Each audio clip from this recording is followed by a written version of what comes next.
Good morning. সকাল সকাল বেরিয়ে পড়েছি, 5তলা মল পুরোটাই এখন হাওড়া মেট্রো।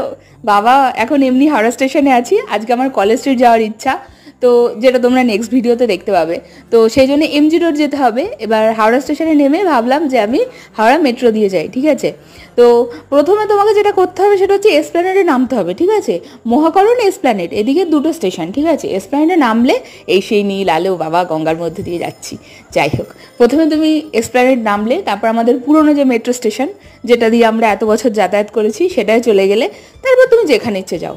তবে ভাড়াটা ডবল ছিল আর একটু ঘুর ছিল, কিন্তু অসুবিধা হয় না, অনেক স্টাফ ছিলেন, ওনারা বলে দিচ্ছিলেন, আর খুব সুন্দর করে অ্যানাউন্সমেন্ট হচ্ছিল যে এই প্ল্যাটফর্মে আসছে, ওই প্ল্যাটফর্মে আসছে। ব্যাপারটা সুন্দর যদি তোমার হাতে সময় থাকে। অবশ্য রাস্তাতেও তো কি জ্যাম হয়, যাই হোক, কিন্তু ব্যাপারটা খুব সুন্দর ছিল। সেই কোন ছোটোবেলা থেকে শুনছি বলো তো, আজকে ফাইনালি গঙ্গার ভেতর দিয়ে গেলাম। বাই।